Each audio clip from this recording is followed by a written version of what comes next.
Scotty, beam me up. Oh wait.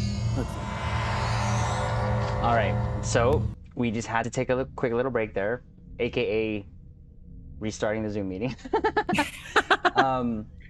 Zoom's like, yeah, you don't get unlimited time anymore. Now, speaking of episode 8, I want you, because this was actually one of the, see if I want to tag this on, but are you still good for time? I just want to make sure. Yeah. No, this is fun. This is a lot of fun. The episode 8, speak to that more. What was your thoughts on episode 8? Because I have, it's almost conflicting, but I want to hear your thoughts on 8. Well, I haven't watched, since 8 wasn't my episode, I haven't watched it nearly as many times as the 3 that are right behind you. But I really love, I really love that episode. It's just, it's so traditional Star Trek storytelling. I like fell in love with it as soon as Mbenga walked out of the turbo lift, and now he's in like this fantasy world where like the reality is just completely changed, you know. And I always loved like Star Trek episodes like that, you know, like the episode where Q is like messing with the crew and takes him back to like the Robin Hood. It's like it's like I love it when the crew is thrown out of time, out of place, and they're just kind of like, what is going on? And whether they're in on it or they're not in on it, it's like I kind of like love that storytelling. So I was like instantly a fan of 8. It was just a really fun episode. And then once you get past all the comedy and the fun parts of 8, then you get into this very emotional moment, you know, with Mbenga and you know, his daughter Rukia. And you know, I remember like when I first saw it, you know, I didn't read the script for it. Because I usually don't read the scripts for the other team's episodes because I like to be surprised when I watch it. I just Makes like sense. to be like, I just like, and I don't want to be like, I don't like spoilers, so I don't want anything like ruined. So usually I'll try and like avoid like reading like the scripts that aren't my episodes. But unless I need to like pull information for my episode, then I have to read it. but I had no idea that she was gonna get like basically one with this nebula. And then I was like, oh my God, she's gone. And that's kind of insane. And I was like really saddened by that. And then she came back and she's like older and she like lived a whole lifetime or like half a lifetime, you know, in this nebula. And I was just like, oh, this is nice that it ended this way, because I don't want to lose another child in this, you know, coming off of episode 6. You were responsible for one already. What? That was a real kick in the teeth for a lot of people. Dude, it's just like that was a twist that was just like, oh my, what? I feel so that was nice that you know that Rukia is still like in the cosmos, and you know, hey, all Mbenga has to do is you know, take a shuttle to tracking that nebula, and he can see Rukia again, you know. You would think, right? No, like, you're she's right. still in existence, so she's like a traveler now. You know, she's just one with the universe. You know, I felt that episode 8, again, kind of what you said. Once you get sort of past, okay, this is what it's gonna be, right? Just get past the silliness. I was thinking both on an episode level and a in real life level. With the in real life level first, I'll just say I think the actresses had so much fun. I feel like this was their chance to just like blah. And La'an, and again, this is a high note for me because La'an, from as much as all of them like really sort of shone and really kind of had their light, La'an, you can tell she was having fun. She had her dog with her. Like everybody was having fun on that episode. That is like an episode you read the script and you're like, I cannot wait to do this episode. It's like, yes, we're gonna have so much fun with this episode. Yeah. Everyone had so much fun with that episode. Even putting it together, it's just everybody in all departments, and even down to like costumes, it's like wardrobe and just and like props and everything. I mean, everyone just loved that episode. Like it was ridiculous in its way, but sure, it's like what you said. It's Star Trek, right? It's so Star Trek that sure, and throughout the whole thing, the pacing of this was fun. For me, it was fun, because it gave everyone Mbenga, of course, Hemmer shown, right? Hemmer came. This is after Hemmer's 2-episode hiatus, so he came back full force. And of course, it says that famous line, the power of science, or whatever that line you said there, right? Yes. And then you the had magic of science. Magic of science, yeah. And then Ortegas and Pike. That thing was his sniveling. Oh my, his sniveling. It was absolutely awesome. Like his Pikeism was taken to another level. Like it was just taken to another level. All of his face expressions and all that. Chapel didn't have a lot of lines, but that was okay. Uhura, I thought she was having a lot of fun. And of course, you had Una. And I mean, how can you not have fun in like a costume like that? Like any kind of like costume that's just big and just has a whole bunch of stuff connected to it. I mean, you just instantly become that character, once you put that on. Oh, the cape just flowing through, and there was like I believe it's on Twitter where La'an was twirling in her dress. Yeah, Christina has a really fun like twirl in slow motion, and it's just like, how can you not have fun in costumes like that, or just wardrobe like that? It's just incredible. But like what you said with Mbenga and his daughter, so what I thought was going to happen with that, I was not prepared for, was how that ended. But because, correct me if I'm wrong, the episode that you worked on for the episode 6. Yes, episode 6, Where suffering cannot reach.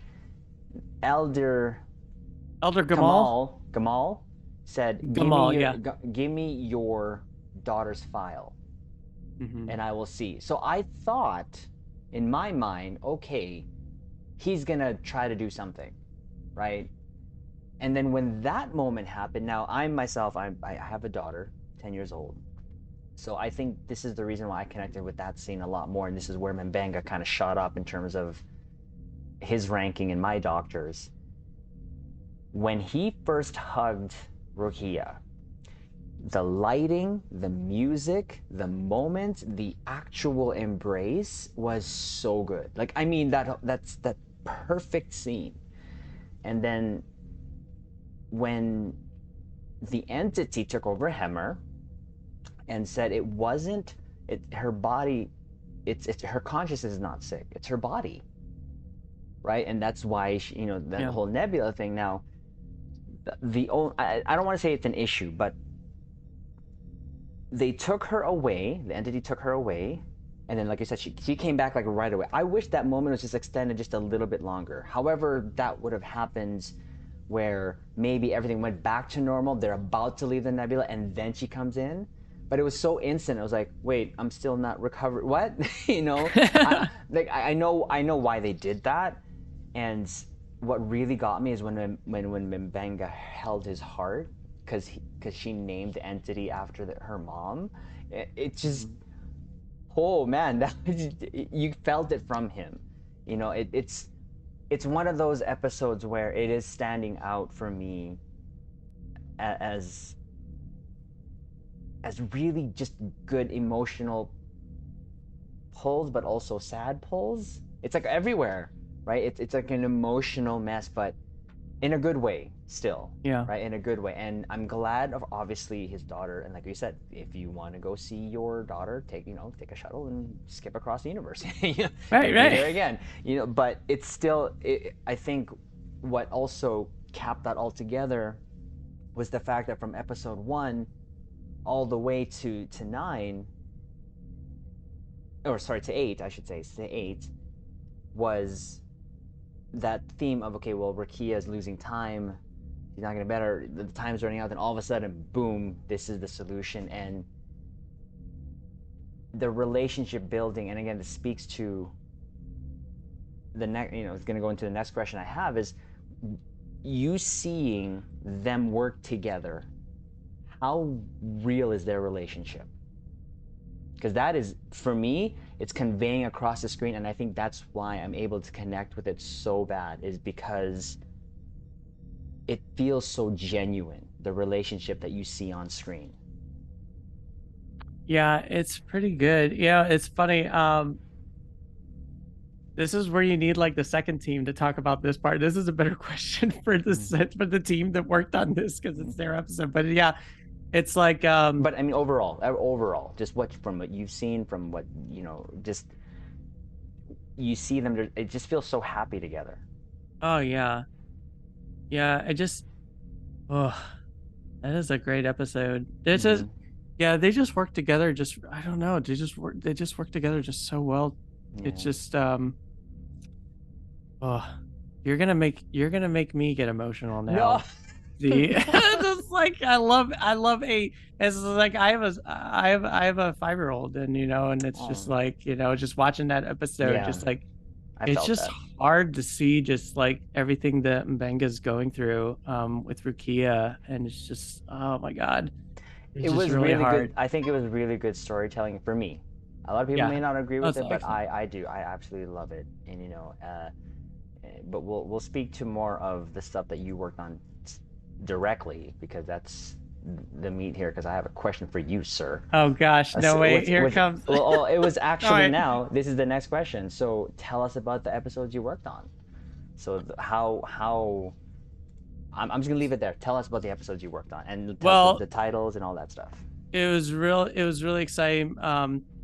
I worked on episode 4, episode 6, and episode 9, and it was really exciting just jumping into 4, because when we started working on 4, we shot all of the bridge scenes first, which is really exciting, because as I remember, like my first week working on the show, first off, I was already like super excited to work on the show. I was just like, the dream has come true. I'm here. Everything I remember, it's like everything I remember, I'm bringing it to this week. This is the first we get our dailies in. I'm looking at the bridge, and it's awesome. And the very first week, I'm already blowing up the bridge. It's like the greatest thing ever. I don't know why. There's something about when the Enterprise takes damage, or just gets pummeled. It's just, there's something about that, seeing the ship get damaged. It's just very exciting. It's just like, I don't, for me, it was like one of my favorite things, like Wrath of Khan, where it's just like getting just hammered. And I was just like, oh, look at all the battle damage on the Enterprise. This looks so cool. But yeah, that was really exciting working on Memento Mori, because it, for one, it was amazing writing on that episode. It's just, I know they mentioned a lot of Hunt for Red October, and there's another submarine movie that they always reference. They reference it on the Ready Room. For me, when I read that and I watch it, and it's basically the same as those films are, was Das Boot. Das Boot is like one of my favorite submarine films, Wolfgang Petersen, and all of the. So I got very excited, like reading the script, and with like the whole like sonar moments, and the fact that we're going too deep, and the pressure is like destroying the ship, and it's just like the whole like cat and mouse game between Enterprise and the Gorn through that episode is just so exciting, and it's just so cool. It's structured so well, just because it's like, all right, here we're gonna focus on the pings, and all right, we're done with the pings. What's the next problem? The next problem is gotta figure out what's going on with like the pressure of the ship being crushed. It's like we have all these ships we're trying to evade, and we're trying to outsmart these ships trying to destroy the Enterprise. And then, basically surfing off of the accretion disk, like getting slingshot off the accretion disk. And it's like, that episode is just structured so well. It's so exciting from like start to finish. And in that episode, there's a lot of casualties in that episode too. I mean, and serious casualties too. Right? I mean, another child dies in that episode. You know, it's like Yes. Laan wakes up from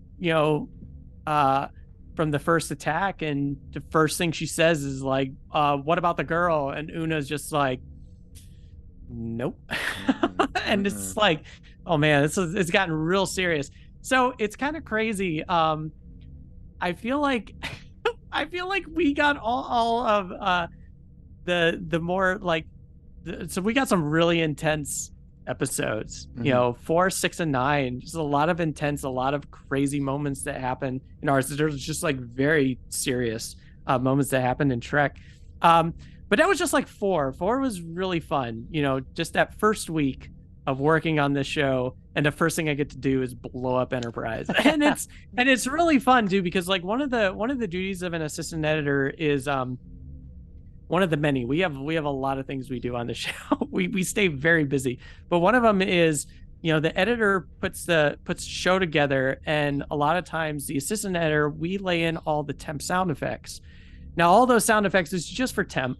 They're not like permanent or anything like that. We just put them in there so when we actually show the show, you know, to the directors, the producers, that they're just not watching, you know, just like an episode that it's like bare bones, you know. It's like it's got no music, it's got no sound effects. So we lay in those temp sounds, temp musical scores to kind of give it more like life.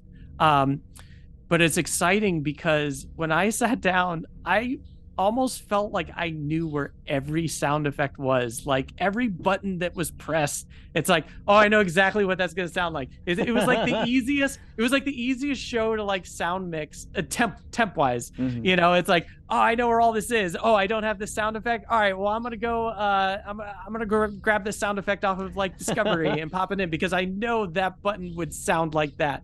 And now that's just me. And like I said, it's just temp, because what really happens is when we turn this over to Warner Brothers Sound, who does our sound mixing for the show, that's where the real geniuses for sound work come into play. I mean, the stuff that they do with the sound mixing on this show is incredible. The first thing they do is they throw away all of my sound effects, which is fine. I'm okay with that. It's all good. All that hard work tossed. No, but basically it's like they replace all those temp sounds with their actual sound effects, and you know, their Foley, and their, you know, they sweeten all the dialogue and everything like that. And then when we watch it again during the playback or the mix days, when it's on the mix stage, it is like a completely different show, and you were just blown away, and you get so excited watching this, because it's like, oh my gosh, this is like, it's almost like, did you ever watch? It's almost like when something gets released on DVD and then it gets re-released in like 4K, and you buy like the 4K version of this movie that was shot, and it was just like, you watch it and just like your just mind is like blown away. Multiply that by like 100. That is what it's like when you see the finished product. From what we work on in the offline to what ends up as the final product, and it's just incredible. So yeah, but yeah, was basically episode 4. The excitement of blowing up the Enterprise, the excitement of like laying in all these sound effects temporary for like the first time. It was just very exciting for that. And then we jumped to oh, and also the introduction. I almost completely forgot this. The introduction to my favorite character in Strange New Worlds, Hemmer. Don't get me wrong, I love all the characters in Strange New Worlds. Every one of them are fantastic, but there was something with Hemmer from the first moment I saw Hemmer, and I didn't see Hemmer in episodes 1, 2, and 3. The first time I've ever seen Hemmer, and I didn't even really know who Hemmer was or what his job was. And then when I saw him in the footage, you know, immediately the scene with him and Uhura, you know, talking to, you know, Uhura saying, it was like, I like engineering. It's a lot like, you know, like language. It's like language, you know, it's like, yeah. And like linguistics. Yeah. And he's just like, all right, you know, points granted. And he's just like, all right, you have potential, young one. and she's like, all right, challenge accepted. And she's like, from that moment, like seeing Hemmer, I was like, wow, I like really love this character. I love just how like he's kind of has this like arrogance to him, and he's just kind of this old curmudgeon. Is just like but he was great. And I think like being an assistant editor, because that's like a thing with like an assistant editor, where the relationship between an assistant editor and an editor is very unique, and it's very close. It's a lot like NASCAR. It's a lot like professional racing. Like the editor is the driver, and they're the ones that are creating the storytelling and everything. And then the assistant editor is like the pit crew. We're like the engineers who make sure everything is working correctly, everything's organized, everything is as streamlined as possible, so the editor doesn't have to go and do all this, engineering work. And I think that's why I kind of gravitate towards Hemmer so much, is because, I feel like I am an engineer in editorial, and I think that's why I love Hemmer's character. And it's just like I kind of relate to a lot of his stuff, so immediately I loved Hemmer. And of course, then after that, I watched episode 2, where Hemmer's in the kitchen and he's kind of like hazing Uhura a little bit, and which is great. And so immediately, and then after episode 2, with him like all of his dialogue and stuff in that scene, I was just an instant fan of Hemmer. And I was just like, okay, Hemmer, you were my favorite. Everyone is amazing, and I love everybody, but you were just that one notch up above everyone, and mostly because I feel like we are on the same, we have the same duties, so, and I think that's why. But yeah, but that's episode 4, so we'll move on to episode 6, where suffering cannot reach. It's that was, I was really shocked at the end of that, at that episode. That was like really not prepared. Really a shocker for, and that kid is just he is so great. Ian Ho, I think is his name.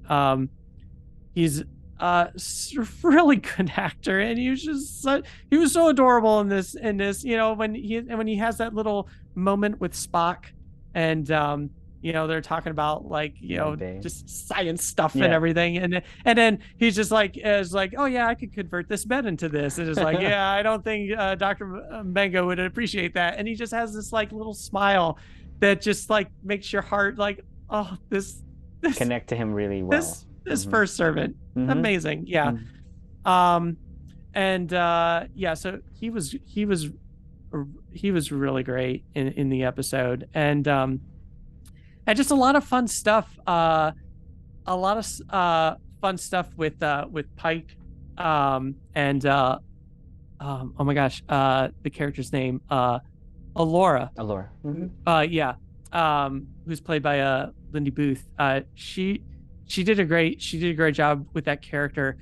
I love her monologue there's like a little speech at the end, just about like, this is kind of like how our society is, how it is. And it's creepy. I mean, especially where the moment that always gives me chills is when Pike asks her, he's like, well, will he suffer? And she's like, yes. It's just like, she doesn't know. She just is like, I don't know, maybe it's going to be okay. Maybe it'll be fine. Maybe it's not as bad as, no, she just straight out says, yes.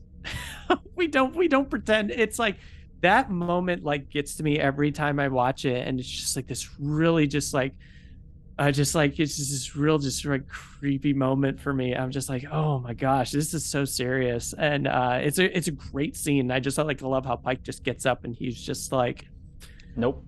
Get me out of here. Nope. And it's really sad for Pike, because this is the part where, you think like Pike is really contemplating like the idea of like, I know my fate is happening. It's like, I know this horrible thing is going to happen to me and there's no way to escape it, but maybe this might be the answer. It's like the answer to both Pike and Benga. It's like Benga has like an answer to cure Rukia, and Pike has potentially an answer to, maybe escape his fate, or if he gets horribly, what happens to him, he can go to this planet and they can fix everything.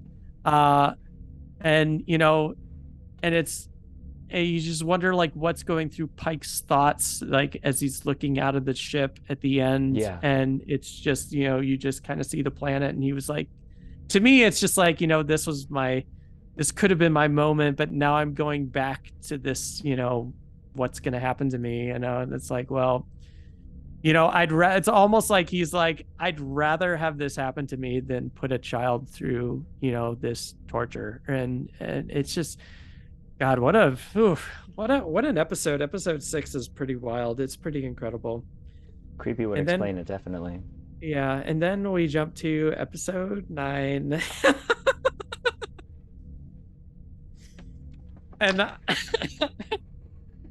lot of, man. All right. So,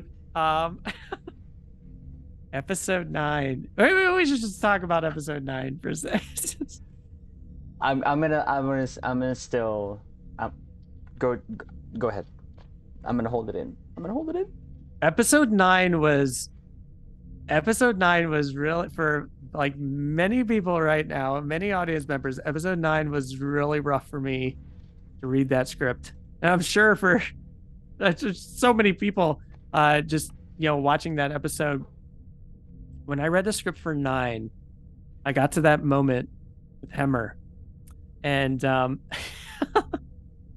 I remember reading it, and right when I got to his final moments, I was like, okay, something's gonna happen. Something's gonna happen to prevent this, right?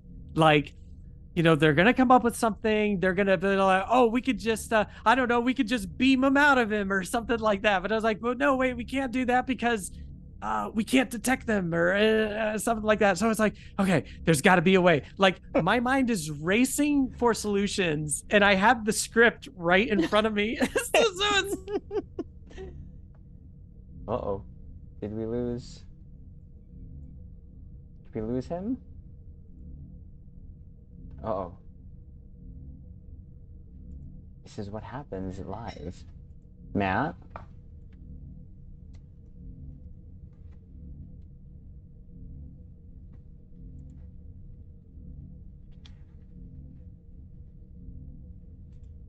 Am I still on? Yes. Still on. Hey, give me a sec, Captain. Let's see if we can get him back. You'll see him on there.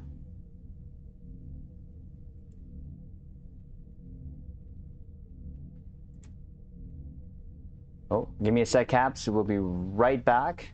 We'll see if we can get him back here.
Scotty, beam me up. I think we're back. You're back. Oh, We're back. what happened there? You see, someone said this is It your was me. punishment for what you did. No, what I mean, sorry. We left off. That was Meg's. we left off you getting a little excited. It was just 'cause you me had like this- running away because I didn't want to answer it. You had the script in All your right. hand. All right. So yeah. So the first thing that I did, I read that something's gonna happen to save Hemmer. Right. Right. This is what's gonna happen. Next page, Hemmer falls into the chasm. I slowly, calmly put the script down. I walked over to grab a drink, and then I hung out with that drink for a little bit. and yeah. And then I calmly went back, and I was like, okay, this is happening. I picked up, I kept reading the script. I was like, okay, this is where I get it. Sorry, I understand. It's okay. And then La'an leaves. And then I put the script back down. I'm gonna go back to that drink. No, that script was great reading it for the first time. And it was really funny because right when I was done reading that script, not but like 30 minutes later, my editor texts me and says, hey, so did you read 9 yet? I was like, yep. Don't talk to me right now. I'm still recovering. I'm still recovering, Wes. No, but yeah. But you know what? Honestly, I was kind of I kind of had a feeling like something like this was coming up, and it was mostly in 104. 104 made me a little nervous when Hemmer told Uhura, it's like, the end only comes when you have fulfilled your purpose. It provides meaning. And it's like, well, what was your purpose? And it was like, to fix what is broken. And me in my head, anytime I hear a character talk about like death or, just to me, I always think, okay, that character just sealed their fate. It's like something's going to happen to that character. I don't know when. I don't know when it's going to happen, but this character is going to trip Tucker out at some point. But just when's it going to happen? But yeah, no, but that's the thing, I mean, it's got to be really tricky, writing characters on an an origin series, because as an audience, at some point the characters have to make room for the legacy crew that's going to eventually take over the Enterprise, and it's like, but and it's like, what happens to the current crew that we're watching right now? It's like, do they continue to serve in Starfleet, or are they going to just go their own way, or do they die? And it's like, and as a viewer, it's just kind of like, watching origin series. It's like, it's kind of really exciting because, you watch an episode and you're just like, as an audience member, for me as an audience, it's like, I watch this and I'm thinking, okay, is this a day that something's going to happen to somebody? And it's a really fun feeling. It's this really fun, like, excitement. It's just like, something's going to happen. It's just like, do we get some more time with these characters that we love so much? It's like, so reading it, like 9, it's like, I was thrown. I was really shocked. And, it was, Hemmer is like, she's one of my favorite characters. I mean, it's just, I already said, like, we made a connection because I both feel like we're both engineers. So he always had that little one notch more than all the other characters on the show. Only because of that. Because, me as a somewhat of an engineer, as a video engineer, and Hemmer as an engineer. So that's why. But yeah, I'm sorry to cause so much heartbreak. Well, here's the thing, and maybe correct me if I'm wrong, because you read the script, so that was going to happen regardless if you were working on it or not. Like, absolutely. and speaking to, you know, if you'll allow me, and maybe this will be some feedback for you, just as a viewer from me, right? Yeah. So episode 4, I told you that I ranked episode 1 as number 1. Mm-hmm. When episode 4 aired, that went to number 2. So number 4 is ranked 2 for me, and Fun. because of La'an, because of Pike, because of Hammer, everything in that. And the Enterprise. You have to include the Enterprise too, because the Enterprise is as much of a character as Bridge Crew. You know? Well, and that's what I keep saying throughout all of the reviews that I do, is that I'm glad Strange New Worlds is treating the Enterprise as its character by just shots, giving it shots. And it has, it's definitely another character. The one favorite scene of mine is when, right before they're going to drop the torpedo, how it kind of comes above, you know, the groin ship, and it kind of gave me sort of vibes of Wrath of Khan, right? That's sort of like in that thing. But their pattern is very two-dimensional thinking. Well, when you talked about it though, see, that gives me another insight. The inspiration of that is from submarine type sort of situation, and I get it now. The ping, the sonar, I now I understood it. But for number 4, it became where I connected with La'an again instantly off of 2 and 3, where I disconnected with her. But 1 and 4, La'an was great. Like, she was just on point. Her, you know, that you get a little bit more backstory. You see her brother, you know, and then there's that little moment though there as well, which because I've always said I had a hard time connecting with Spock, and that's because, well, we all know the shoes that he's filling is very, very big shoes to fill, right? Yeah. Is when La'an figured something, when they mind melded, right? She felt something from Spock, and I loved that moment, because all he wanted to get out of there, because she got into his head too, or she noticed something there.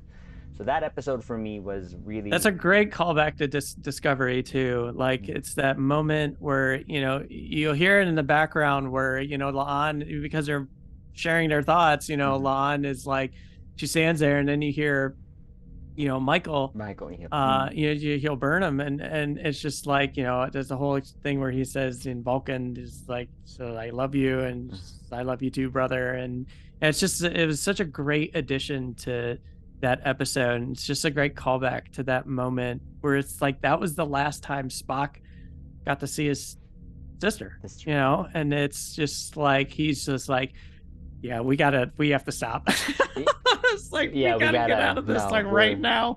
We're done. Yeah, but episode 4 was good. I that's why I said I ranked it secondly. Going to episode 6, I was not prepared for it, and I think you said the word creepy. I don't think anybody was prepared for that. Didn't see that. I don't. Maybe just me. I did not see that. It just sort of. And what got me too was he was so confident up to the point of the kid actor, the elder servant, was so confident, and I thought it was gonna break the moment he saw the previous body, right? And because it was. It didn't look great. It didn't look great. That's the realization. He's like, oh, and then he started breathing. So I thought something was going to happen, but no, he still accepted it. No, right? he was, you know, he's committed. I mean, this was what his purpose is. It was his purpose, and you know, it's like not a lot of people will agree with it, and it's like, it's a horrible thing to do, to put a child through this, you know, ordeal, this torture to keep the lights on this city. The torture is to like, okay, if we're talking about in the universe of Star Trek, it would be torture to us, the ones that are outside of the situation, but to them, this is their life. Right. And who is? I thought there was going to be that Federation moment where Pike was going to do something, but really he realized there's nothing that he can do. No, I love that. I love that that the first servant had that just reaction to the, you know, the previous first servant. Just kind of like getting, you know, it's like it's like jumping off a diving board for the first time. It's like all right, I've been trained for this. It's like I know this is what I've accepted was going to happen. And then you're like right when you're standing on the edge of that diving board, you're just like, I don't know if I Yeah. can do this. And, you know, it's just like, yeah, to get those jitters. But then he like snaps back and he's just like, no, this is why I'm here, you know. And it's really heartbreaking. And I you know it, and it's almost like I wonder if like the audience like knew that that was coming, and it's not so much that, you know, that it's like, is the question is like, is this child going to get like thrown, is almost like, is Pike going to be able to save this child or not? For me, like watching it, you know, at that point, then I was like, you know, it's like, oh my gosh, is Pike, all right, Pike's gonna be able to save him, right? You know, something's gonna happen. He's gonna sit in the chair, and Pike's gonna like get him out of the chair and be like, okay, no, you don't need to do this, or whatever. We can find a solution or whatever. And it's like now it just becomes, can Pike save him or not? And that just becomes a new thing where it's like I'm on the edge of my seat, you know, just like reading this is like, oh my gosh, he could probably pull this off. He could take these guards. This is Pike. he can knock these guards out. But no, yeah, I mean, no, it was though it happened exactly how it should have happened, and it's just like that's a great 6 is a great episode. It's a really, really fun episode. It's ranked third for me, definitely. Yeah, it did rank pretty high for me. Thank too. you. And well, it's a fun one. And that's before I even knew, right? Yeah. That's it. And I think I've said it always, and I'll continue to say it. I've been able to sort of been taken into this different level of emotional engagement with the show, right? It's taking me on an emotional roller coaster ride for me personally, and you know, 1, 4, and 6 has been really, really great for me, and I do enjoy it. Now, 9, sir. Yeah. Well, we already talked about Hemmer. you had a choice. But you know what? There's so many. I had no choice whatsoever. No choice. But no, you know. But there's a lot of other great things that just happened in 9 too. You know, it was just like it was necessary. You know, it's like this is what got Uhura to the Uhura that we come to know. It's like, you know, it's, you know, this is what I love about the end of 9. You know, we just pull back on that shot where Uhura's looking at her future station. From the trailer. And character trailer.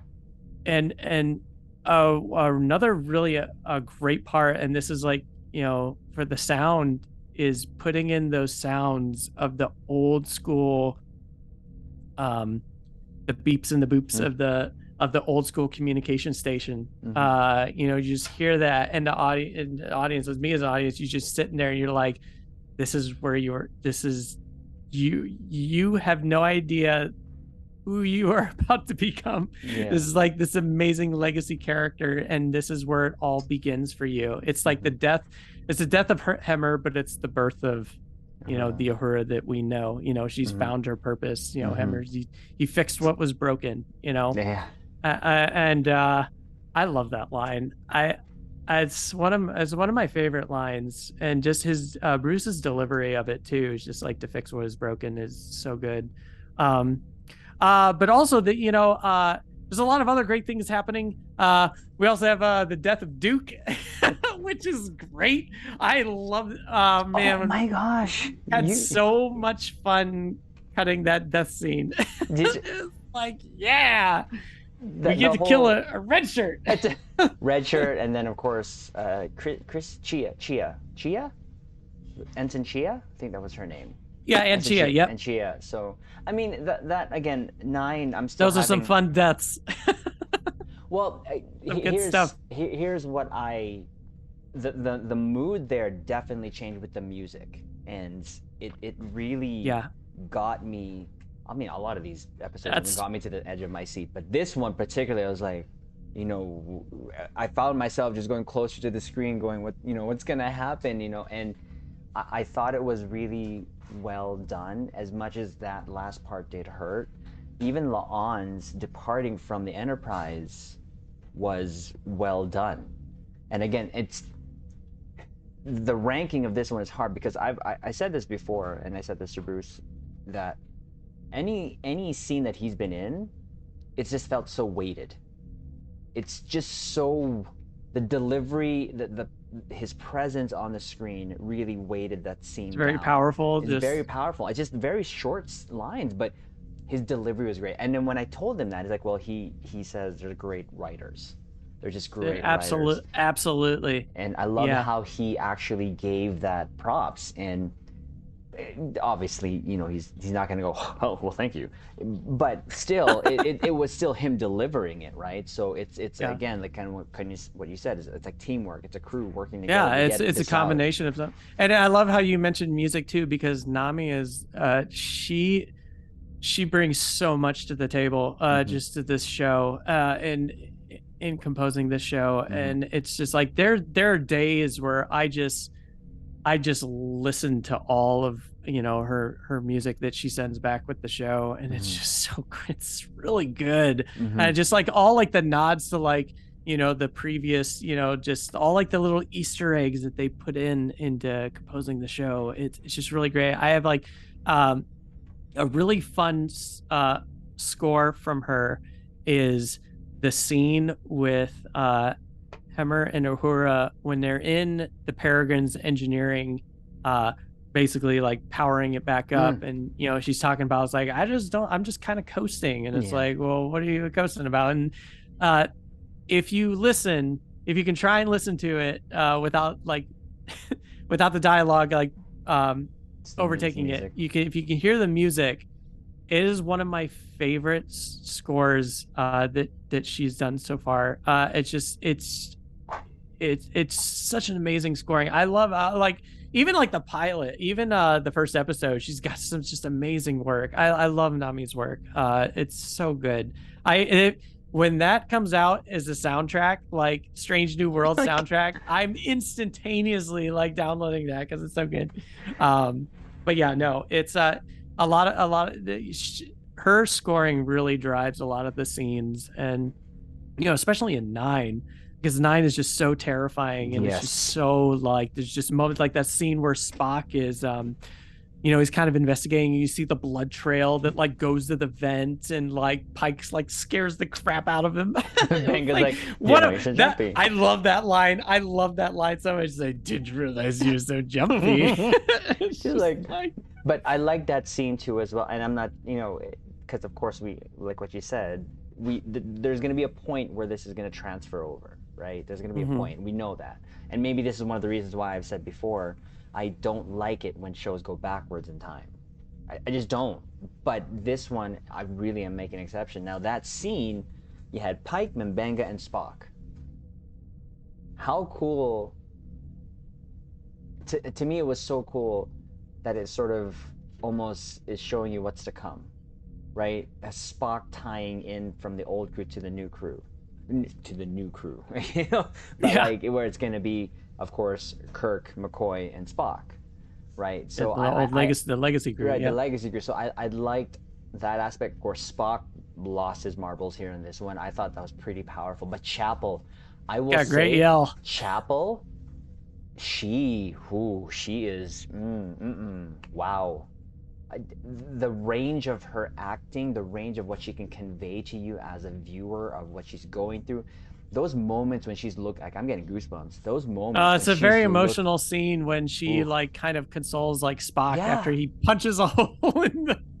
I thought that was great, but no, just that whole thing where it's like I can't control this, and it's just like something's wrong with me. It's like no, this is your human side, and it's just like, but then you just get this moment that they're like they're really having a moment together, and just like and he just kind of walks away, and you just can like feel the her looks longing. that you can absolutely. It's a great scene. That face to face between Ethan and Jess, and it's really great. There's so much, there's so many layers to 9, and I know like the main focus is going to be on, you know, like Hemmer, because that's just like the big thing, but there's just so many like amazing layers to 9, and just like the whole like and a lot of great other fun character. Yeah, a fun fact about Nine, um, the actress who plays Oriana, is the sister to the actor who played the first servant, which is No, really really? awesome. Yeah. What? Yeah, they're the first servant and Oriana from Nine, they're brother and sister. I thought that was really cool. Two for That one. yeah. But what's really crazy, I didn't realize this until I watched The Expanse season 6. Do you watch The Expanse at all? No. Okay, it's a really good show. But anyways, season 6, they're in season 6 as brother and sister. And that released before Strange New Worlds did. And when I saw them on screen, I was like, "Oh my gosh, that's the first servant, and that's Oriana." And I was like, "That's wild." And then I looked into credits, and they shared the last name, and I was like, "Oh my gosh, they're brother and sister." I did not make that connection at all. And they're in your episodes. Yeah, it was really cool. It was really exciting. And then I go on Twitter and they say like, "Hey, check out my sister's in this," and it's just like, yeah, and it just kind of confirmed it. And then I went to IMDb and I looked and I was like, "Oh my gosh, yeah, they're brother and sister. That's so awesome." So, and she Emma, I think her name is. She did an amazing job, too. And oh my God, Buckley. I think we have some of like the best animatronic just puppeteers in like the industry working on this show. I mean, going back to like the Shepherd and Buckley. I mean, that was CGI. I thought the Shepherd was CGI. No, it was really funny because we did too. We did too. Well, no, because that wasn't our episode. So that was episode 2. So when we finally got a chance to see it, we saw it and it was like, man, the CGI for this creature is awesome. And then we found out, I was like, oh no, that wasn't CGI. That was practical. That was all animatronics and, puppeteering and stuff like that. And it was just like, wow, this show has just gone. I really think it has. Yes. Yeah. It's pretty incredible. What that team does on this show. I mean, Buckley's character is just amazing, just to be in that costume, and just the actor to be in there too, because that thing's got to be heavy. Yeah, hot and heavy, and it's like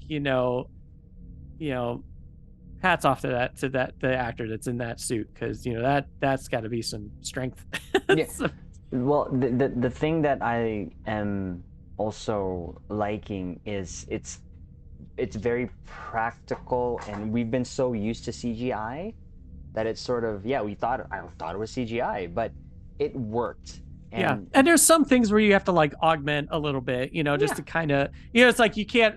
It'd be a little difficult to get like the crazy Gorn blood flowing in his veins. That's VFX. The noise in my ear, I was like, yeah, that was so. Always makes people uncomfortable. The other thing for 9 though, that here's the thing, we know the first time we saw the Gorn was with Kirk, was it not? On TOS. Yeah, the arena. In the arena, knowing that that's them in a puppet suit, essentially there. 9 made them actually feel like a threat. Like an actual threat. Absolutely. That was the one thing where, and I think in the Ready Room, Henry kind of made note to this, was that we're gonna break away from canon a little bit on this, and and that's okay. That's okay, because it's like the Gorn, unfortunately, have always been like the joke, the biggest joke as a threat, because it's like. Yeah, it's like this is the slow motion fighting, the Gorn walking around like going, and it's like, the poor Gorn, we never get to see him again except for like in video games, and I think we see him in Enterprise. They tried to amp him up again and make him a bit more threatening, but now they are no longer a joke. Like they're very serious. They're very serious in this. So yeah, it's nice. It's nice, and I know a lot of people they hold canon like very sacred, but sometimes it's necessary to break away from it. It's just like, I know, like the line from a good example is the line in the pilot when Spock and Pike are in the turbo lift going up, and he was just like talking to Spock like, well, I'm just not really used to having my number one be somebody other than Una. Yeah. Which is basically the line. I can't remember the line exactly, but that's kind of like a retcon line. This is like a line where he said that in the pilot for the Cage, but it was not an okay line. It was like, well, I never expected my first officer to be a woman. And it's like, yeah, what? It's like, obviously, no, that line does not work. It didn't even work back then, you know. It's like, yeah. And it's like, and it's like you're breaking canon from that. And it's okay. Sometimes it's good to break away, just to kind of like, it was a different kind of writing. They didn't really know how to write certain things back then. And it's like, it's okay. So it's like, yeah. So I'm okay. It's like, it's nice that, you know, they're giving the Gorn like rebirthing the Gorn into something way more threatening and stuff like that. And I don't really know like how the Gorn are in like video games. Like if they're kind of like, are we kind of breaking from that to? Well, I did see like the General Gorn, but he's in like this crazy cloak with the lizard head, and he's very calm. He's a guard. Maybe once the Gorn go through puberty, they just kind of get, oh, okay, well, we're not going to be like. They calm down. Yeah. I don't know. So crazy. So in Star Trek Online, they're part of they're in the Alliance. So we're all friends. We're all buddies. So the ones that I showed you there on Kronos, they're like guards for a door. Literally, that's what they are. So, but again, knowing that, but still seeing what happened at 9 was, however you want to look at it. For me personally, like I said, it made them feel like a threat. Now, they're of terrifying. course, yeah, it did pull from. For me, it pulled from Predator. It pulled from Aliens. There's a lot of inspiration. Yeah. I don't necessarily mind that some people didn't like that. It's like, and I think this goes back to a conversation you and I had back off screen before we started. Was and goes to another question I'm going to ask about negative feedback. For me, if you don't like this, you don't have to watch this. You said it already yourself. Well, it's not so much that you don't need to like. It's like, don't watch the show. It's like, you know, Star Trek is so. At this point now, there's Star Trek for everyone, and I know that there's fans out there who don't like particular series. I know people who don't like TNG. I know people who don't like TOS. You know, and it's like there's so much Trek out there that you know, it's like there's a show for people who like you know, episodic. There's a show for people who like serialized Star Trek. There's a show for people who like, you know, kids Star Trek. Show for people who like animation. You know, adult humor Star Trek. You know, it's like there's a Star Trek for everyone, and I think that's the beauty about, you know, what Alex is doing, you know, to the franchise, and you know, it's like just. We're giving the opportunity that everyone can enjoy like their Star Trek, you know, and it's like, yeah, you know, there's tons of, you know, you can always revisit, you know, your TOS or your TNG. It's like, it's never going to, it's not like it's going to go off the air. It's never going to be shown again. It's always going to be around. So yeah, no, you're right. I think for most part, TNG is always going to have a part. When you're talking about Discovery there earlier, I don't personally like Discovery, but I respect it because it started this. And it's really important to like the Trek universe too. Yeah, well, no, it is. It definitely is. And, you know, that's just my own thing. It doesn't mean that I hate it, right? Again, the reason why I respect it a lot is I think that Star Trek Online. I think that's the thing that, like, you know, that's the problem with ranking things. Yeah. There's always something that's going to be in last place, and it doesn't necessarily mean that it's a bad show. It's just unfortunately it's at the bottom. But it's still like a good show. So it's like it's an incredible show. But yeah, I don't know. Yeah, as far as like you know, people have issues with the Star Trek, you know, series that they're watching. It's like, that's the beauty about Star Trek right now is, you know, and when I mean by like adult, as far as like I mean like Lower Decks, it's like, obviously it's adult humor. It's like I can't show my 5-year-old Lower Decks. It's like not really Nope. appropriate for a 5-year-old. It's funny though. I But like Lower Decks though. I love Lower Decks. Yeah. Oh my gosh, Lower Decks is so great. But yeah, but yeah, there's so much Trek happening right now. So it's like, yeah, when I usually read like, a lot of stuff on Twitter and just like negative comments or anything like that, it's like, they have their shows that they can gravitate back to if they need to, and we're gonna keep making this show, and it's there's probably going to be an episode that they'll like, and they'll just it's like, I can't say that we convert all the people who talk negatively about the show, but there are going to be like episodes that tons of people just love, and the show is doing fantastic right now. I mean, it's just like everyone's just, I mean, it just makes me feel really good, just see like the reviews and comments that people have about our show, and it's just it's just very exciting. I'm just glad everyone, because everyone is working like really hard just to make something that that people will love and enjoy, and so it's exciting, and maybe it just takes time. It's like, I remember like when I believe it was one of I DS9, if we're talking about like shows that were kind of on my lower rank, DS9 was that was like for me, because season 1 and 2 I had a very difficult time watching. Same. Because we're on this one location, we're kind of stuck in this location, we don't go anywhere, and this is coming from TNG, which is like, we're going everywhere, we're on a starship, every place is a new location, and then we get to DS9, we're on the same spot, the same scenarios, everything.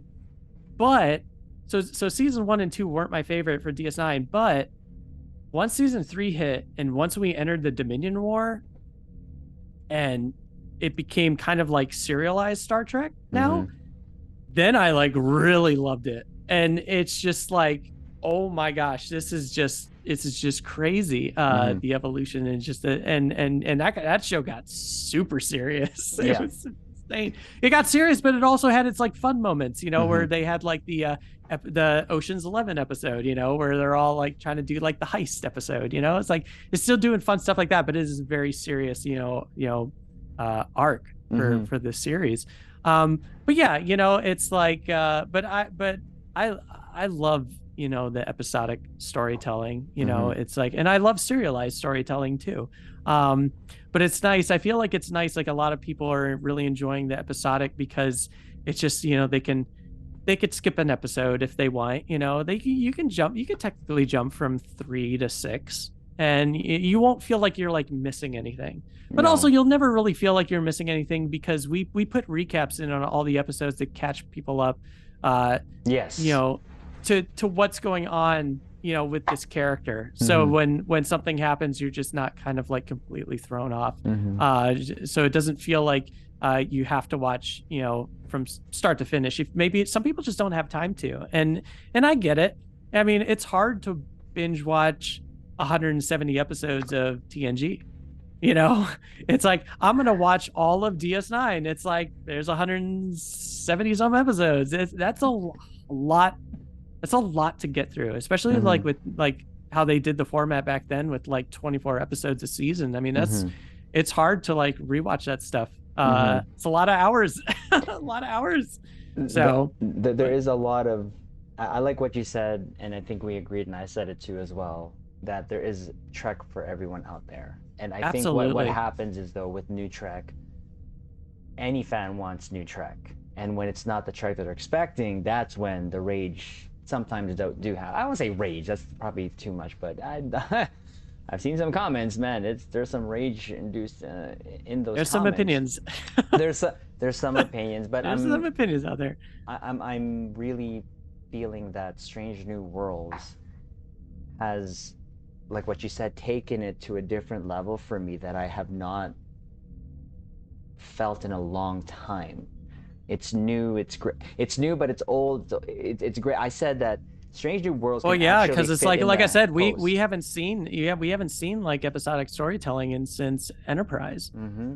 That was like now was that like 15 years or something? I can't remember when Enterprise went off the air, but that was the last time we saw something like that. And even Enterprise had a serialized storytelling. Mm-hmm. So I felt like you can take this exact same crew, exact same stories, just change it up a bit and put it post Voyager.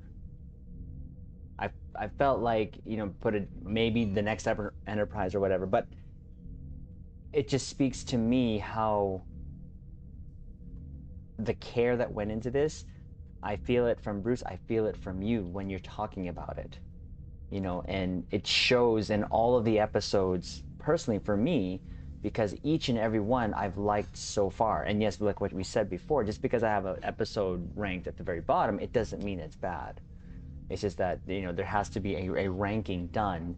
Yeah. And that's why it's really funny. That's why I try not to rank stuff, and usually I always give a lot of ties for first place and like second favorite. You did that twice already. I did that a lot. I do a lot of ties for first. but that doesn't. So it's a 12-way tie for first place. And it's not necessarily bad if you do that, but if we're just talking for the sake of just having a discussion of like what we're doing now, right? The Star Trek discussion, especially when it comes to Strange New Worlds, my ranking minus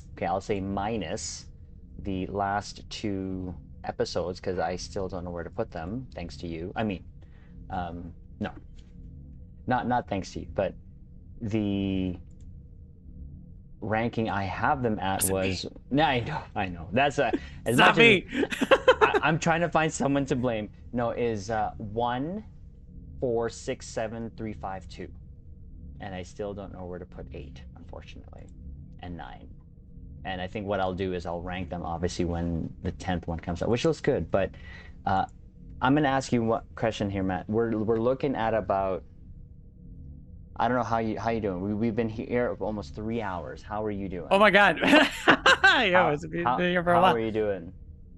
Yeah, I should probably get some. I think my family was texting me saying like, what are we gonna eat? What do we do?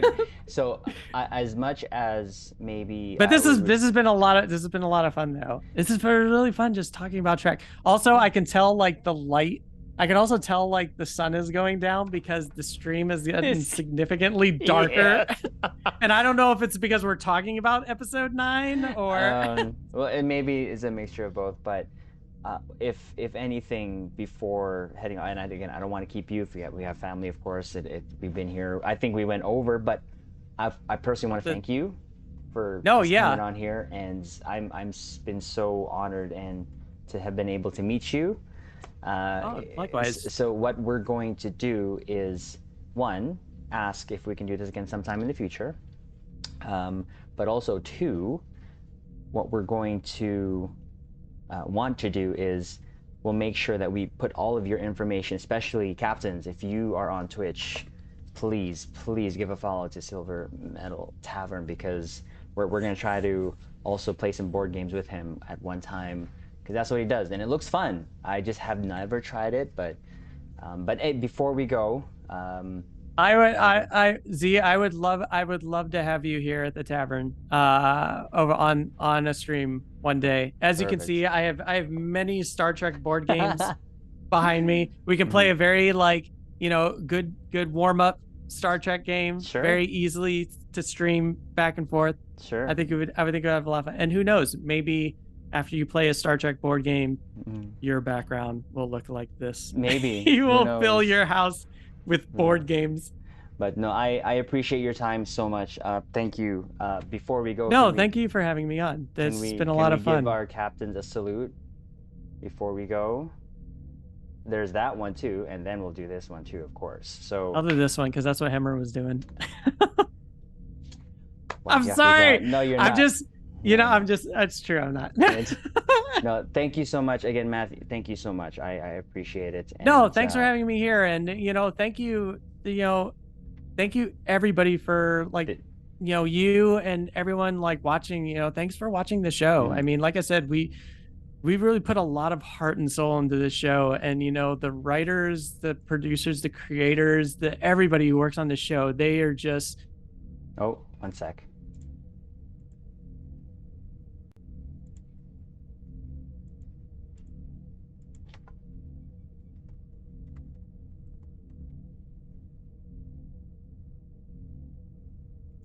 Gonna see if we can get him back here quickly. Hello, sir. Hello. Oh, sorry. No, they can hear you still. Sorry, they can hear you. Okay. I was just gonna say, I know Zoom. We're gonna have to do some Discord stuff now. Yes, next time. You're gonna have to do Discord now. We are going to.